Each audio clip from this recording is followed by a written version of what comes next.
وانت السعادة والهنا والذوق يا بسمة شفاهي ويا نور هالعين أمي وأبويا يا وصايا من 3 ዓመት ልጅ አለኝ እማዬ ቤታችንን እንሂድ ነው የሚለኝ ሁሉ ጊዜ ይጄ አስመልሰዋለሁ ቤቱ ፈርሷል ብዬ እኔ ሁሉ እስከመቼ ድረስ ነው የልጄን ጭንቅላት ማድሰው ባዶ ቦታ ማሳይ ኑሮ ውድ አይደለም ሰላህቲዩብ السلام عليكم ورحمة الله وبركاته ود بيت سابوتي እንዴት ናችሁ ሰላም ናችሁ አይ በያላችሁ በሰላማችሁ ይብዛልኝ ያው እንግዲህ ዛሬም ወደ እናንተ ብቅ ብያለሁ ደስ የሚሉ መረጃዎችን ይዤላችሁ መጥቻለሁኝ እጅግ በጣምም ደስ ብሎኛል ደስታም ይዤላችሁ ነው የመጣሁት ያው ትላንት በዚህ ዙሪያ ሚዲያው ላይ መነጋገሪያ የነበረውን አስደምጫችሁ ነበር ነገር ግን በዛ ላይ አንዳንድ ምን ጨምራቸው ነገሮች ደስ የሚሉ ነገሮችን የማሰማችሁ ይሆናል ዋንኛው ነገር ደግሞ በጣም ደስ ያለኝ ነገር እናንተንም ማመስገን የምፈልግበት ነገር ምንድነው እስካሁን ድረስ ያው ተከታዮቼ ያበረታታችሁ ያገዛችሁን ካጎኔ ሆናችሁ የነበራችሁ ዛሬ ደግሞ ደስታ ላሰማችሁ ያው ለኔ በቂ ነው ከሚባለው በላይ ማለት ነው 10000 ኬ ገብተናል እጅግ በጣም ደስ ብሎኛል 10000 ሰብስክራይቦችን አድርገናል ማለት ነው ብርታቶቼ እጅግ በጣም አመሰግናለሁ በጣም ደስ ብሎኛል እውነት ለመናገር ቃላት ለናንተ የለኝም ከበሩልኝ ከዚህ የበለጠ ደግሞ ተጠብቃለሁ እኔም ደግሞ ከናንተ ጋር ብዙ የመስራት እቅዱ አለኝ እና እንድሰራም አነቃቅታችሁኛል በጣም ደስ ብሎኛል ሌላው ደግሞ ያው በእነዚህ ዙሪያ ትላንት የተሰራው ነገር ትላንት የተሰራጨው ነገርና አንዳንድ ነገሮችን እምላችሁ ነገር ይኖራል የተሳሳተ መረጃ ምናምን የምትሉ ሰዎችም አላችሁ እውነታው ምንድነው የሚለውን ደግሞ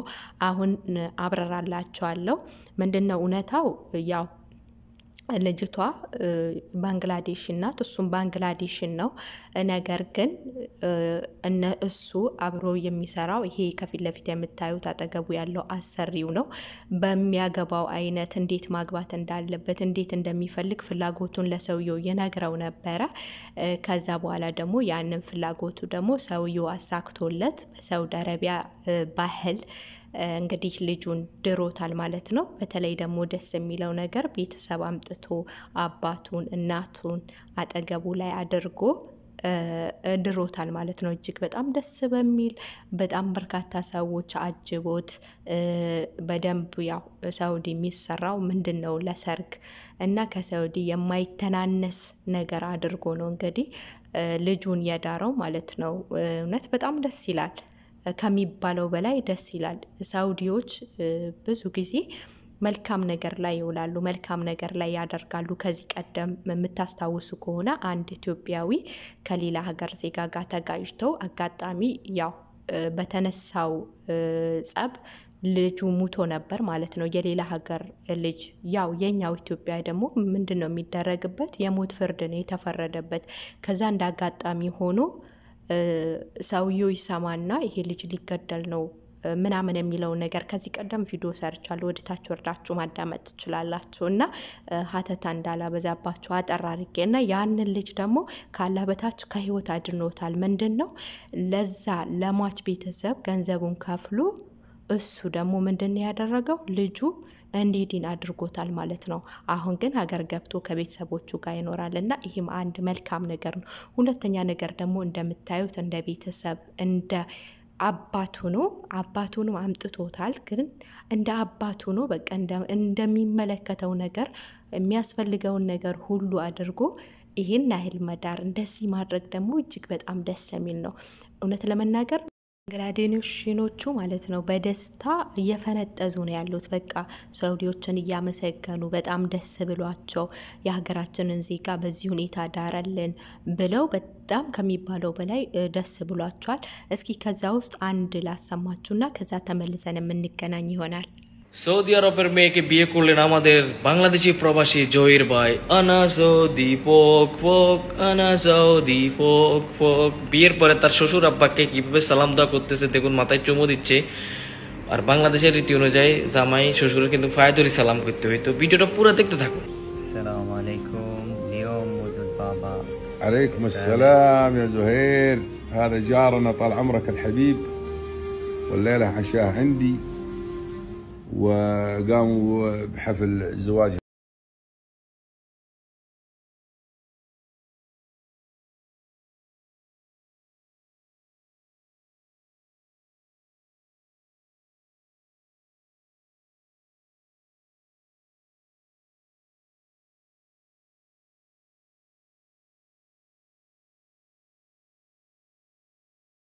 يطور عمرك በጣም ደስ ይላል። የሰው ልጅ ካይረ ነገር ሲሰራ እንደዛ የሚያስተስት ነገር የለም። ያው እንዳያችሁት ነው እንዳለ በቃ ባንግላዴሽኖቹ ደስታቸውን ሚዲያ ላይ ያጥለቀለቁት ነው። በጣም ደስ የሚል ነገር ነው ደግሞ የሰራው ሰውየው። ፕሮግራሙንና ይመስል ነበረ። እጅግ በጣም ደስ ይላል። መልካም ነገር ለመስራት ቅን ለመሆን ልብ ብቻ ነው ቅን ልብ ብቻ ነው የሚያስፈልገው እንጂ ሌላ ነገር አይደለምና ሁላችንም መልካም ነገር ለመስራት አላህ አቅሙን ይስጠን። መልካም ነገር ከሚሰሩት ባሪያዎቹ ያደርገንና እስኪ ከዚህ አሻገሬ ደግሞ አንድ አጠር ያለ ቪዲዮ ስለ ኢትዮጵያ ያለው ነባራዊ ሁኔታ የሚገልጽ ነው። ማነቃቂያ ብሎ ነው እንግዲህ ለማህበረሰቡ ለማስተማር የለቀቀው። እስኪ ሰምተን ደግሞ ተመልሰን ምላሽ የምንሰጥበት ይሆናል። ወደ ቪዲዮ ነስ ባላህ አንተ ደሃ የሆንክ ነው። ኑሮ ውድ አይደለም። እንዴት ገንዘብን መጠቀም እንዳለብህ ስላላወቅክ ያው እንደሰማችሁት ነው። ኢትዮጵያ ላይ ኑሮ ውድ አይደለም። ገንዘባችሁን አጠቃቀም ስላላወቃችሁት ነው እንጂ ኑሮ ውድ አይደለም ብሎ እየተናገረ ነው። እኔ ግን የሚገርመኝ ማለት ነው እውነት ለመናገር አንተ እኛን ልታነቃቃ ገና አንተን እኛን እናነቃቃለን። ያ ነው መሆን የሚገባው። ምክንያቱም ተኝታል ማለት ነው። አንተ አሁን የኢትዮጵያ ኑሮ ውድ አይደለም ካልክ ለሽ ያለ እንቅልፍ ላይ ነው ያለው። ምክንያቱም የኢትዮጵያ ኑሮ ጣራ ወጥቷል። እንኳን እንትን ከማለት ጣራ ወጥቷል የለም አልፎ ሂዷል ማለት ነው። እንደ ኢትዮጵያ እሳት የነደደበት እንደ ኢትዮጵያ ደግሞ ኑሮ የተወደደበት ሀገር እንጃ ያለ ሁላ አይመስለኝም። በጣም ኢትዮጵያ ላይ በኃይለኛው ነው ኑሮ የተወደደው። አንድ ደሃ መኖር የማይችልበት ሀገር ላይ ነው ያለነው። እንደውም ደግሞ በላቡ የሰራው ንብረት እየፈረሰበት ነው ያለው። ይሄንን ስታይ ይመስላል አንተ ተደላቀ ትኖራለህ። ስለዚህ ኑሮ ውድነት ቤት በኩል ታገኘዋለህ። አንተ የማነቃቂያ ፕሮግራም የማነቃቂያ ስቱዲዮ ይዘህ ደግሞ ሰዎቹ የምታነቃቃ ይመስለውና ዳሜ ገንዘቧን ምሽልጥ ጣርጋ ታወጣና ስቱዲዮ ላይ ትገባለች። አንተ ደግሞ የመጣልህን ያ ኬትም ያለውን ተናገርና ማነቃቂያ ትላለ። ማህበረሰቡን አነቃቃለሁ የማህበረሰቡን የማነቃቂያ ንግግር እያልክ እንደፈለከ ታወራለክ። ያ ደግሞ አይደለም። አንተ ቁጭ ብላ እያወራ ገንዘብህን ትቀበላለህ። ያ ምስኪኑ ህብረተሰብ ደግሞ በችግር ነው ያለው። አንድ ቲማቲም 30 ብር ነው። 1 ኪሎ ቲማቲም 30 ብርና 40 ብር እየገዛ ነው ያለው። 1 ኪሎ ሽንኩርት 60 ብር 70 ብር እየተሸጠ ነው ያለው ኢትዮጵያ ላይ። ይህ የኑሮ ውድነት አይደለም ነው? አይታየም? አንድ ዶሮ 2000 3000 እየተሸጠ ነው ያለው። እኔ ዶሮ 12 ብር ነው እኔ ባለሁበት ሀገር። ቲማቲም የ2 ብር የ3 ብር አለ ኪሎ ማለት ነው እኔ ያለሁበት ሀገር። በምን ይገናኛል? ሽንኩርት የ5 ብር የ10 ብር አለ። 5 ብር 10 ብርና 60 እና 70 ብር አስበዋል? ኪሎ እኩል ነው። ይህ ኑሮ ውድነት አይደለም? ዶሮ እኔ የምገዛው 12 ብርና 10 ብር ነው። ኢትዮጵያ ግን ስንት ነው? ይሄንን ላንተ ትቻለሁ። የኢትዮጵያ ኑሮ ውድ አይደለም ካልክ እንቁላል አንድ እንቁላል ስንት ነው? 12 ብር 13 ብር 15 ብር ነው ኢትዮጵያ።